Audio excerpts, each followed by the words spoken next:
सोनपुर नाम के राज्य में एक धनी व्यापारी था। उसकी एक ही बेटी थी, सुनैना। उसी राज्य में धनी व्यापारी के घर से कुछ दूर पर एक सैनिक का घर था। सैनिक का बेटा वीरभद्र अत्यंत सुंदर था। वह बहुत ही बुद्धिमान और शस्त्र विद्या में निपुण वीर योद्धा था। एक बार धनी व्यापारी की पत्नी पुष्पलता अपने मायके से वापस आ रही थी। रास्ते में कुछ लुटेरों ने उसकी घोड़ा गाड़ी रोक ली और उससे सारे जेवर और रुपए पैसे ले लिए। संयोग से उसी समय वहां से वीरभद्र पास के गांव जा रहा था। उसने उन लुटेरों को ललकारा। लुटेरे उसके आगे टिक नहीं पाए और सब सामान छोड़कर भाग गए। वीरभद्र ने सारे गहने रुपए पुष्पलता को वापस दे दिए। पुष्पलता उसकी सुंदरता और वीरता से बहुत प्रभावित हुई। उसके मन में विचार आया, क्यों ना वीरभद्र को अपना दामाद बना लूं। वैसे भी हमारे कोई पुत्र तो है नहीं। धनिक की पत्नी एक दिन वीरभद्र के घर गई और अपनी बेटी से वीरभद्र के विवाह की बात की। शगुन की एक हीरे की अंगूठी भी दे दी। सैनिक जब घर आया तो उसे सारी बात पता चली तो उसे बहुत हैरानी हुई। परंतु जब पुष्पलता घर आई और सारी बात रिश्तेदारों को बताई तो सबने कहा, किसी गरीब आदमी के घर बेटी का रिश्ता करने से समाज में तुम्हारी क्या प्रतिष्ठा रह जाएगी, और फिर तुम्हारी बेटी कैसे उस घर में सुखी रहेगी।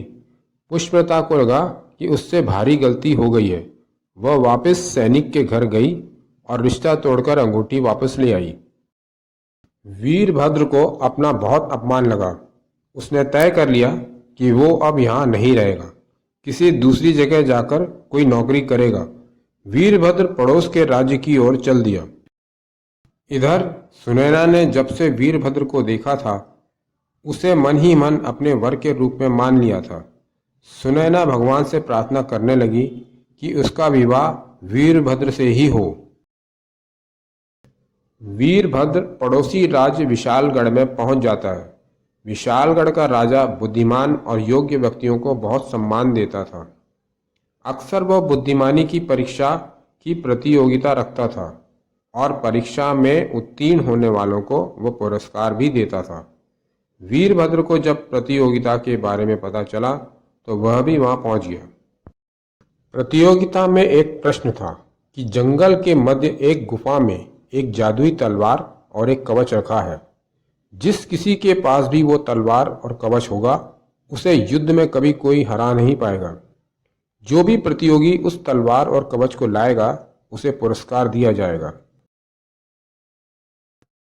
सारे प्रतियोगी तलवार और कवच की खोज में चल दिए। जंगल में काफी अंदर जाने पर उन्हें एक मकान दिखा। उसमें ढेरों स्वर्ण मुद्राएं और हीरे जवाहरात रखे थे। प्रतियोगी वह सब देखकर बहुत प्रसन्न हो गए। सबने उसमें से कुछ धन अपने साथ बांध लिया। परंतु वीरभद्र ने सोचा, ये मेरा कमाया हुआ धन नहीं है, इस पर मेरा कोई अधिकार नहीं है, इसलिए उसने उसमें से कुछ भी नहीं लिया।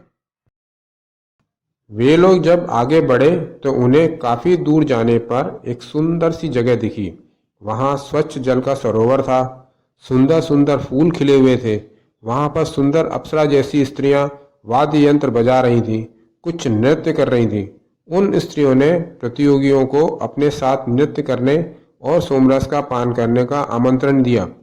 सभी प्रतियोगियों ने उनके आमंत्रण को स्वीकार कर लिया और उनके साथ नृत्य में मगन हो गए।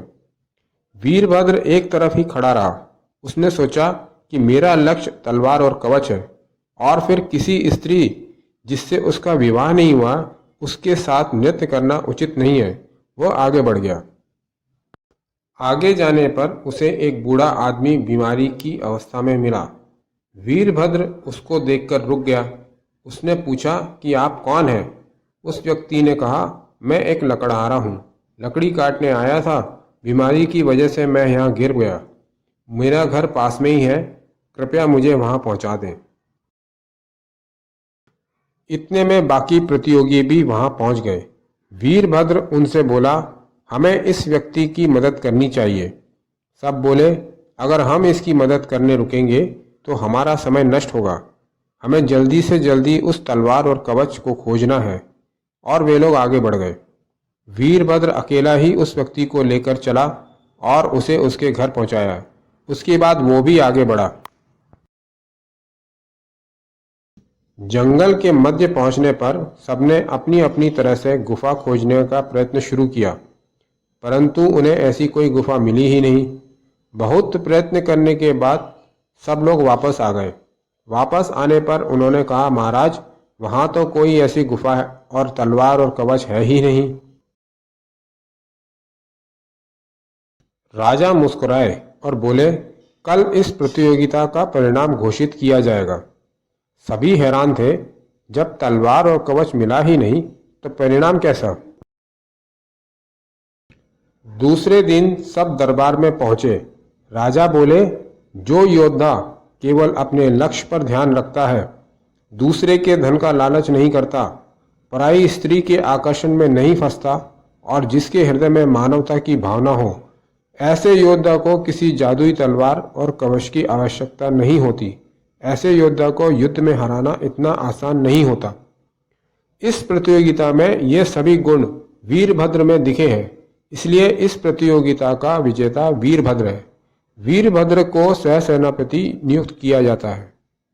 इधर सुनैना के घर एक पंडित रिश्ता लेकर आता है। लड़के के बारे में सारी बात बताता है। सब बात सुनकर सुनैना के माता पिता रिश्ते के लिए हाँ कर देते हैं और शगुन ब्राह्मण के हाथ भिजवाते हैं। लड़के के यहाँ से भी शगुन आ जाता है और रिश्ता पक्का हो जाता है। सुनैना कहती भी है कि मैंने वीरभद्र को अपना वर माना है, परंतु उसके माता पिता उसकी एक नहीं सुनते। सुनैना के माता पिता जब सगाई की रस्म के लिए लड़के के घर जाते हैं तो देखकर हैरान हो जाते हैं कि यह लड़का तो वही वीरभद्र है जिससे उन्होंने कभी रिश्ता तोड़ दिया था। वे अपने किए पर लज्जित होते हैं। जब सुनैना को पता चलता है कि उसका विवाह वीरभद्र से ही हो रहा है तो वह बहुत प्रसन्न होती है। कुछ समय बाद एक शुभ मुहूर्त में उन दोनों का विवाह हो जाता है।